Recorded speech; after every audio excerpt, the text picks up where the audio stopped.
Most people think getting rich is a lottery ticket with better branding, a miracle assigned to strangers with calmer lives and cleaner bank apps. But the truth is colder. Money does not change who someone is, it reveals who they have always been under pressure.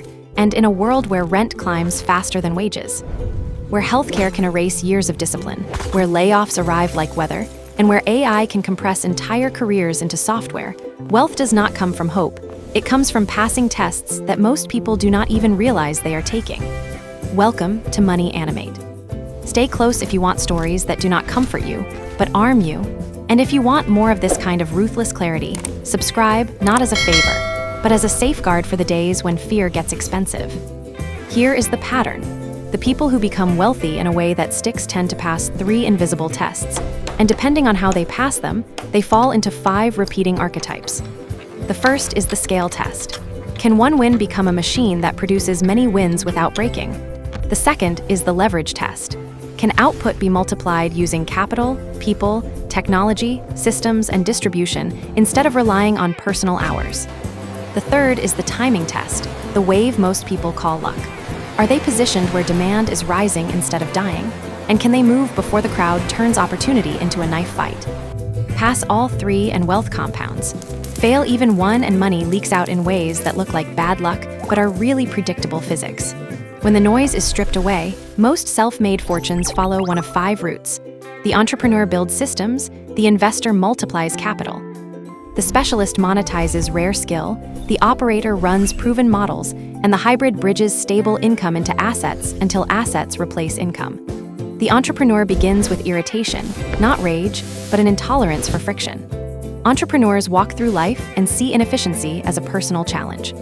Broken processes, clumsy products, wasted time, and bureaucratic slowness.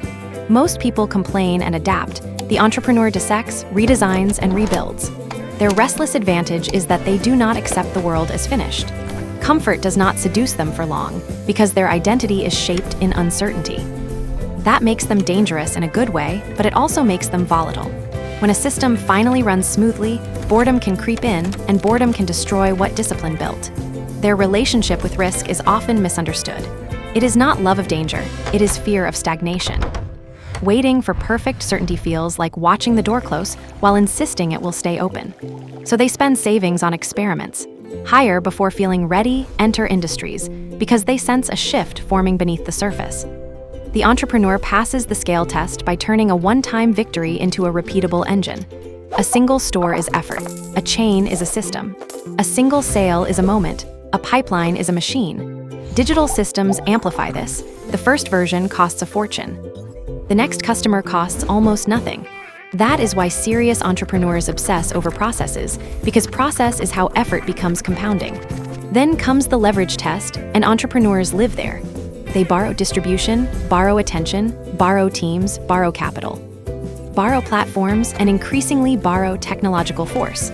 Automation that works while they sleep, software that replaces armies of average labor, marketing systems that scale without asking permission. But leverage is a blade. Too little and growth stays trapped. Too much and one mistake collapses the tower. The entrepreneurs who last build resilience into the machine, because growth without durability is not wealth, it is a temporary illusion. Finally, the timing test decides who looks like a genius and who becomes a warning. Build too early and the market punishes the educator. Build too late and the market punishes the copycat. The winners attach their systems to rising demand, not just clever ideas, and that alignment makes their success look effortless right when it becomes irreversible. The investor is the opposite kind of threat. Quiet, patient, almost boring, until compounding turns time into a weapon. Investors do not need to build the restaurant. They want ownership of the building, the land, the shares, the cash flows, the rights to future profits. They prefer probability over applause, resilience over excitement. Their discipline starts with a rule that saves them from the most common financial death. Survival first, growth second. In a culture trained for dopamine, the investor's calm looks slow, but slow is often the price of staying alive long enough to win. Investors pass the scale test because capital scales naturally. The method barely changes as the base grows. The base is what changes everything. Early on, progress feels insulting, which is why most people quit. They underestimate time and overestimate their ability to outsmart it. Investors pass the leverage test with caution, not worship.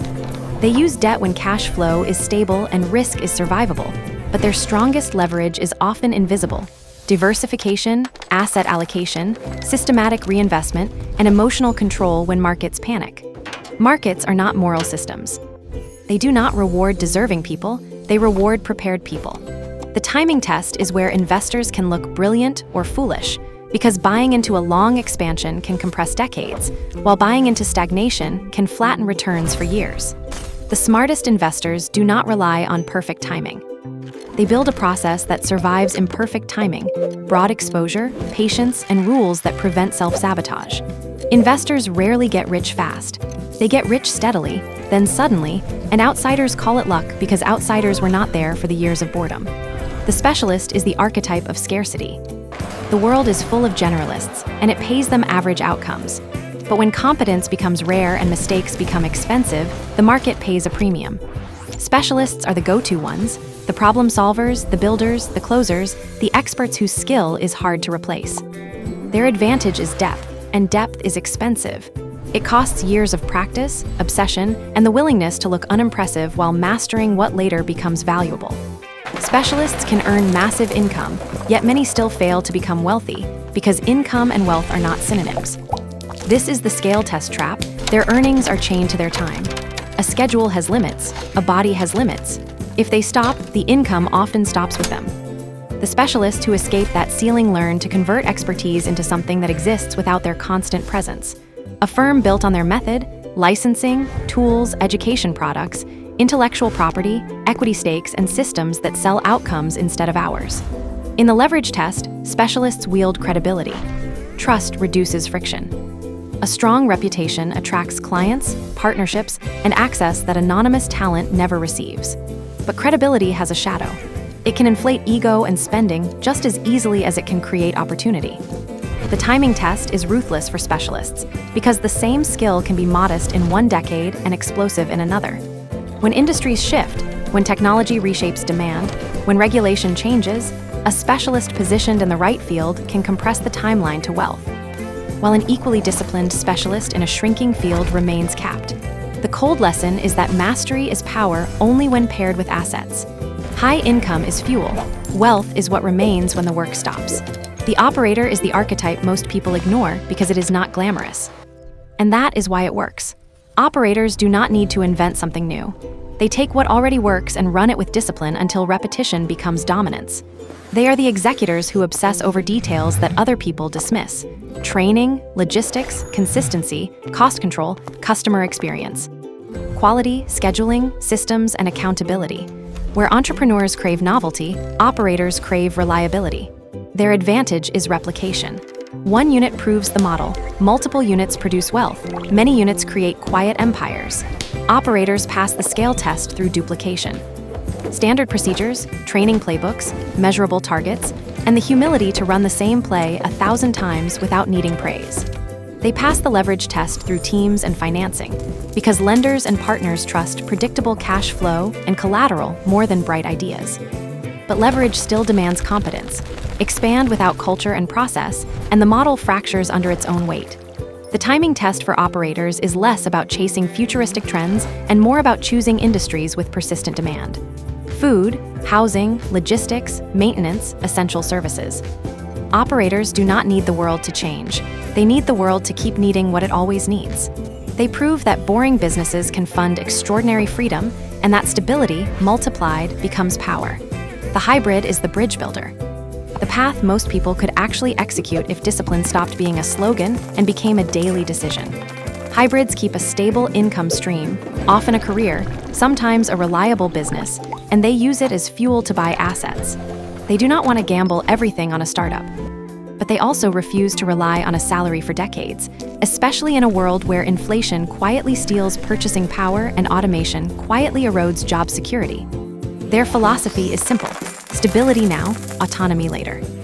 Hybrids pass the scale test by shifting from income to assets, because salaries rarely scale cleanly, but assets do. In the beginning, it feels slow. Saving consistently, investing steadily, acquiring cash-flowing assets, repeating the cycle while others upgrade lifestyles as if adulthood requires a larger monthly payment. Then the tipping point arrives. The portfolio starts growing faster than the contributions, and the snowball begins rolling downhill. In the leverage test, hybrids use leverage carefully. Mortgages on rental property, diversified investing, retirement vehicles, equity compensation.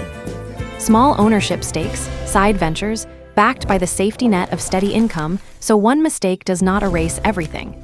Their paycheck becomes insurance while their assets become escape. In the timing test, hybrids benefit enormously from being in the right industries and locations, because career upside and investment upside can stack, compressing timelines without requiring dramatic risk. Now the tension sharpens, because knowing the archetypes is not the finish line, it is the beginning of accountability. Each archetype fails in predictable ways, and the modern economy is engineered to trigger those failures. Entrepreneurs can confuse motion with progress and burn capital chasing novelty. Investors can freeze in analysis and wait for perfect certainty while time moves anyway. Specialists can let lifestyle inflation consume their advantage and mistake income for safety. Operators can overextend with debt and underestimate the human systems required to maintain quality at scale. Hybrids can drift into comfort, promising to invest more later, while spending expands with every raise and the future quietly shrinks. The market does not care which route is chosen. It punishes sloppy execution in all of them. And here is the final twist that decides outcomes. Where the game is played matters as much as how it is played. A specialist in a high-growth field can earn multiples of the same talent in a stagnant field.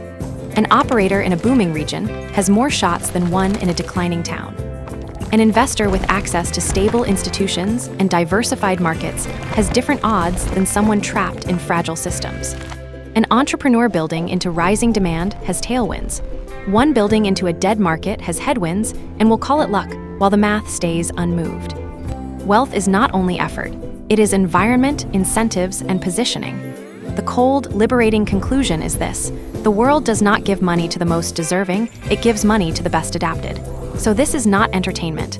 It is a diagnosis. The archetype reveals strengths and exposes the most likely sabotage pattern. Fix that pattern and miracles become unnecessary. Ignore it, and the same financial year repeats in different clothes. Money is not a trophy for being good. It is a mirror that reflects who can think clearly under temptation and fear, and the harshest truth is also the most empowering one. Wealth is built by people who choose discipline when nobody is watching.